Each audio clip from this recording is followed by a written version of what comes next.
Hi, this is Jean Phillip, the Product Manager for Greentree. We also have Paul Matthews, who will introduce himself when he covers the section for professional services. Today, what we're going to be covering is giving you a product update over the last quarter.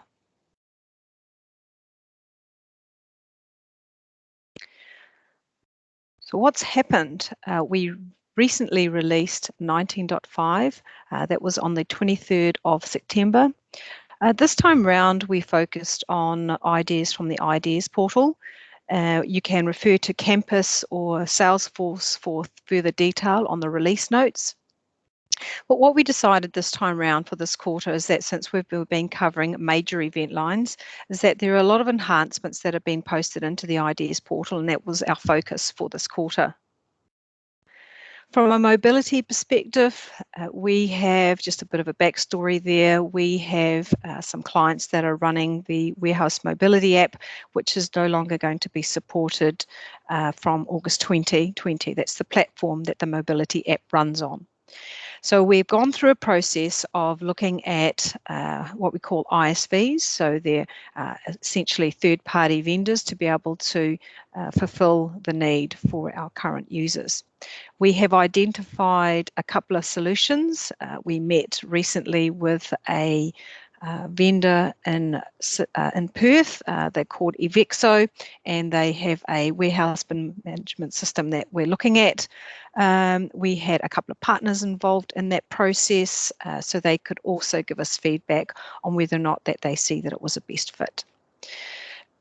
In New Zealand, we are currently reviewing the Holidays Act, and the purpose of that is to ensure that all our products across MYOB are compliant in the calculations. We recently had a review with a company called NLC, and they have just recently submitted a report back to Greentree so that we can start looking at what are the areas that we need to be focusing on. We also have we run a penetration test on the Greentree product. A penetration test is essentially just ensuring that there are no security vulnerabilities with the product. Our initial focus was on the API. The API is what we are going to be using to integrate to our ISV program, and we wanted to ensure that there were no performance issues or security or scalability problems when we integrated to other solutions. We are currently setting up an ISV program with Greentree. The other products within the enterprise is Advanced and EXO. They already have a ISV program set up. And what we've been doing is talking to vendors that have already integrated their solutions to Greentree and have had them listed on the MYOB site. So if you're keen to have a look, go to the MYOB add-on and you'll be able to see the solutions that we are currently integrating to. There are still sites to be added, so I think at the moment there is probably about 6 that have been listed. As I mentioned before, we had a penetration test specifically done on our API. We are looking to reschedule to complete the process for the Greentree product in the new year 2020. So what's next? We are going to be looking at another solution called a company called Interlogic that will be supplying a warehouse management solution. We expect to have our final selection by the end of September, mid-October, to be able to go to our existing customers and offer them variable solutions that they can choose, and then also give them enough time to plan out that migration path to an alternative solution. Holidays Act, mentioned before, we had a company that has completed a review. We have now received the report. As I mentioned before, there's also a working group that's been established, and the purpose of this working group is to ensure that there is an agreement across all the products on how that calculation works. So essentially, if somebody was to move from one product to the other, the calculations would work the same. The API improvements, as a result of the penetration test, we have been talking to one of our partners, Star, who we have an OEM agreement with regards to they look after the API. So we're talking to them about some of those improvements, and then once we have some feedback from them, we'll be scheduling that on our roadmap or giving everyone visibility of when those changes will be implemented. ISV program, we will be just continuing on with status quo. In the new year, what we will be looking to do is potentially set up an actual program. That's where we get partners on to be a part of the ISV program, where they can start developing or providing integrators to other solutions. So what's coming up? Holidays Act, from a roadmap perspective, we will be looking at the work that needs to be scheduled, and that is based on the report that we have received. The team are going through a scoping exercise at the moment to understand the work that needs to be completed. API improvements, once we have caught up with Star, we'll be able to also, as I mentioned before, understand the time frame for delivery of when those improvements will be added into Greentree. At this stage, potentially it'll be in the new year. We have two new event lines. One of those is the Holidays Act, which I mentioned before, and the Jade upgrade and the server 2019 compatibility. So what we're doing at the moment is understanding the scope of work that's required, and that will be updated in our next product update. In between that, we're also continuing to focus on ideas from the ideas portal. We have got a large number, so it's a matter of we're going through a process of consolidating those and looking to have some form of mini projects on those features. That's where we're at with the product delivery update. Paul, I'm going to pass that over to you to step into your update. Thank you. Thanks, Jean. So my slide doesn't look nearly as busy as Jean's, so I'll try and get through these. So again, following the headings that Jean had on her, so what has happened? My words out properly. So I have produced a series of eDocs videos. So the purpose of these was to update the ones that Vlad did initially on a few fronts, the change in the UI, and also the new functionality that has been introduced with eDocs over the last couple of years. So those were put up because we don't have campus anymore per se to kind of be able to share those, and knowledge base is only internal. I did put up a document on the discussion group. If anybody has any problems accessing that or hasn't seen it or can't find it, just let me know. My email address is there on the what is coming up section on that slide, and I'm happy for people to reach out to me. That's no problem.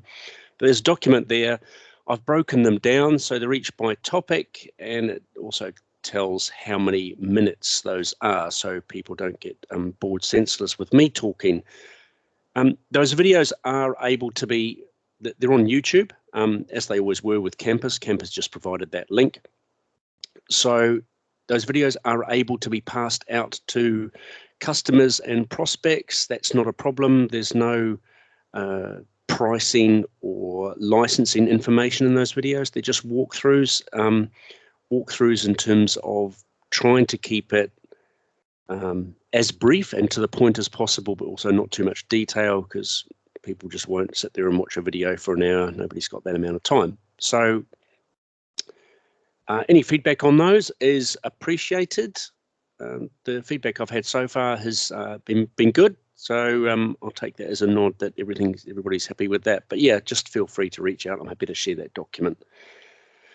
So that actually has taken a fair bit of time in terms of planning it all out, making sure the data's okay, and as you can appreciate, making a movie or a video of any kind, even though it's short, sometimes you get halfway through and you realise you've got your words mixed up. I'm not a big fan of kind of making a hugely complex script and reading from that. I do make bullet points and refer to that. So try to keep it as a little bit informal as well.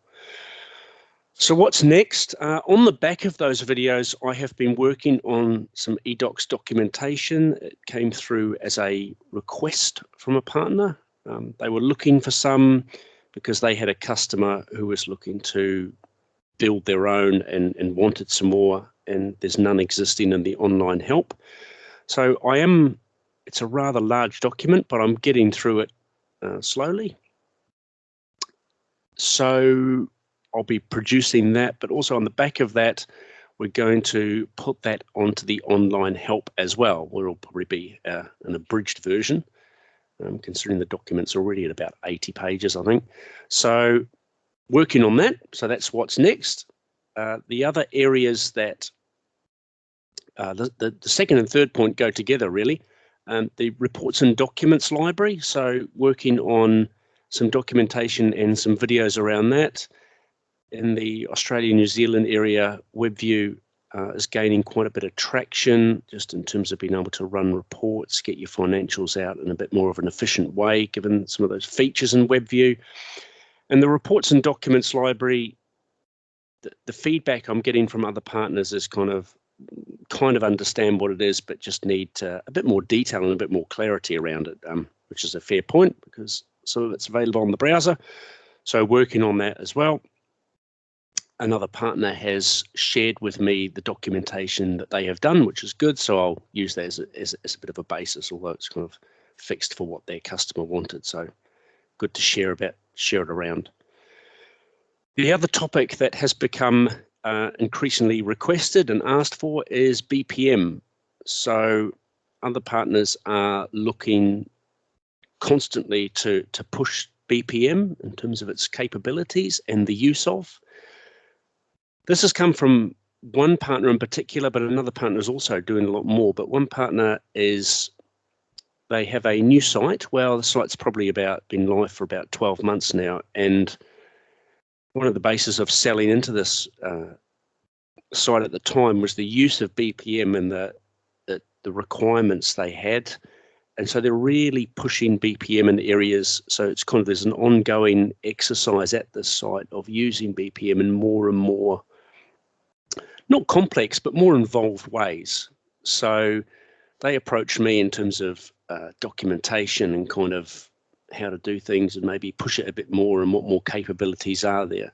So I'm going to start doing a little bit of work with them in terms of what they've done and so push that out. So I am going to reach out to partners as a whole because, again, it seems to be an area where people have done quite a bit of work in specific areas.